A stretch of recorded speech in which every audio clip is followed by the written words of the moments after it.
болгонун дагы иликтеп алганга мүмкүн болду. Мисалы Марат байке өзү катышты, ошол эксперттердин тобунда болду.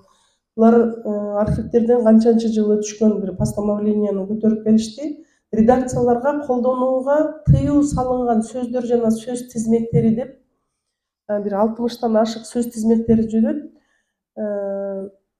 Ата журт, ата мекен, кыргыз эл ушул сыяктуу аябай кодовый сөздөрүбүз алынып салынган экен Союз учурунда.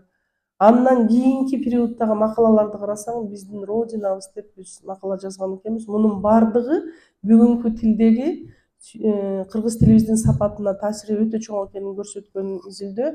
Мен кайталап отурбайм, мисалы Сары Челекте аймактардан биздин лидерлер ар бир аймактан 7ден журналист алып барышты. Баткен ким айтты Баткенден 7 журналист барат деп, булар өзүнүн жанынан каржы таап дагы 7 журналист кошулуп барышты. Бизге сен акчаңдын деле кереги жок, өзүбүздүн акчабызга барабыз деп. Ошол менен 64 журналист боло туруп түнкү саат 1ге чейин бул изилдөөнү презентация кылып бердик. Анан чайналышып отурушуп, анан кийин аны эмне кылсак биз кыргыз тилибиздин сапатын жакшырта алабыз, сапатын жогорулатабыз дегенге өздөрүнүн ойлорун беришти. Марат байкелердин тобу дагы изилдөөнү жүргүзүп берген. Эсимде менен өткөргөнбүз бизге Азия центр Азия полис эмне Азия полисинин лингвисттерди тартты, бир топ эксперттерди таап, булар иликтөөлөрдү жүргүзүп беришти да. Иликтөөнүн жүрүшү деле оңой болгон жок. 99 урушу эшти жаап кетип калып, кайра келип отуруп, Марат байке, по-моему, ушу интерньюстан уялган, ушунча жылдан бери иштешкен, кызматташкан эмен бар да уялган үчүн аягына чейин чыгып бүтүрүп келгенге, по-моему, аргасыз болду. Себеби чындап эле проблема көп экен. Ошону талдап келатканда даже биз чыдабай кетип бараттык да. Өтө татаал жумуш болду. Бирок ал доступный, биз бөлүшкөнгө даярбыз.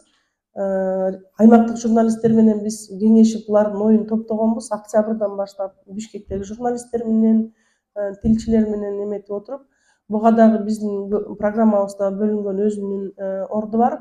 Ошол интерньюстун мүмкүнчүлүгүнө жараша биздин мүмкүнчүлүккө эмне жумуш кылсак действительно кыргыз тилинин сапаты жакшыртканга иштей алат деп сүйлөгөндө, кыргыз тилдүү журналисттер отуруп сүйлөгөндө действительно, потому что в общем-то кошпой качан сүйлөп калабыз деген вопросторду коюп атабыз да. Анан бир эле мисал эметейин, жанагы грамматикасы, стилистикасы жактан караганда кыргыз тилдүү материалдарыбыздын эмеси өтө сүйлөм түзгөнүбүз деле башкабыз деле аябай татаал да. Особенно медицина, спорт жагынан караганда, мисалы, когда вы начали увлекаться бегом деген сүйлөмдү кыргызча которгондо, дай память, не помнишь, Марат, Чуркоо менен кантип алектенип калдыңыз беле, ушундай да. Хотя Чуркоого качан кызыгып калдыңыз десе деле болот да. Мисалы, бул менин деңгээлимдеги түшүнүктүү нерселер. Андан сырткары толстая кишка, задний проход деген сөздөр медицинада колдонулуп калат кээде, кээ бир маалыматты жеткириш үчүн. Ошону жоон ичегин арткы оозу деп колдонулгандары бар. Бул биздин ишибиз. Бул примерлерди көрсөткөндө Сары Челекте көрдүк. Бир чети күлөбүз, бир чети эметкенибиз менен бул биздин чындык, биз колдонуп жүргөн тилибиз да. Интерньюсту бул дагы кайдыгер калтырбайт. Бул багытта ошол иликтөөнүн аягына чыгып, азыр биз эми иликтөөнүн немесинде аркасынан эмне иш кылышыбыз керек. Бирок ким азыр Мелис Мураталиевич жетектеп атат, улуттук тил комиссиясынын, алар дагы презентациясына катышкан. Алар отчетту сурап алышты, себеби ал жерде интерньюст үчүн эмес, бир интерньюсттун колунан келе турган эмес, бул деген бардык деңгээлде, мамлекеттик деңгээлде тил менен бирөө серьезно бул маселени карабай турган болсо, мындан ары 3 жылдан кийин искусственный интеллект кыргыз тилди үйрөтүп баштайт балдарга. Сиз менен биз тааныбаган кыргыз тил чыгатын. Ал комиссия дагы өзү үчүн жыйынтыктарды чыгарып атат, балким алар дагы бирдемени сунуштайт.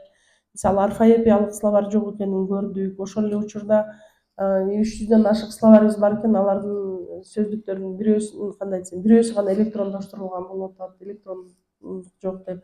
Айтор көп корректорлор жок, кыргыз тилинде редакторлор жок и так далее, көп маселе.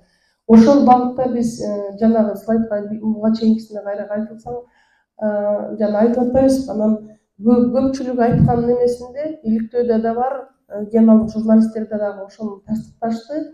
Бул жерде бул жерде кыргыз тилдүү эксперттер жок, кыргыз тилдүү жакшы семинар өткөргөн тренингдер жок, орусча бересиңер, барганда түшүнбөй калам деген сөздөр болду.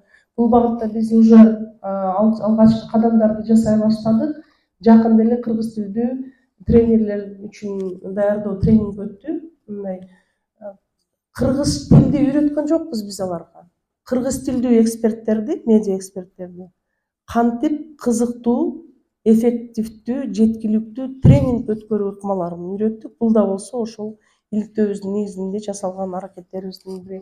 Андан сырткары гранттык программаларыбыздын деле көпчүлүгү азыр кыргызча контентти колдоого өтүп атабыз, баштаганбыз да, уже көп 70%-тен ашык кыргыз тилиндеги контенттерди колдойбуз. Кийинки слайдка өтөбүз. Мындан анан бүгүнкү күнгө мен даяр жооп менен келген жокмун, мен суроолор менен келдим силердин алдыңаргачы. Себеби биз акындар менен 3 жылдан бери иштешип жүрөбүз да айтып атабыз, силер медиасыңар дейбиз. А бирок мындай медиа форум болгон жерде акындар жок. Закондорду өзгөртөбүз деген кандайдыр бир сунуштар болгондо чырылдаган журналисттер, башкалар акындарга тиешеси жоктой эле жүрүшөт. Бирок акындардын сөзү өтүмдүүрөөк болмок деген нерселер бар да, ошондо акындар менен медиалар, биз түшүнгөн медиалардын алакасы кандай болуш керек деген мен силерге суроо салып атам.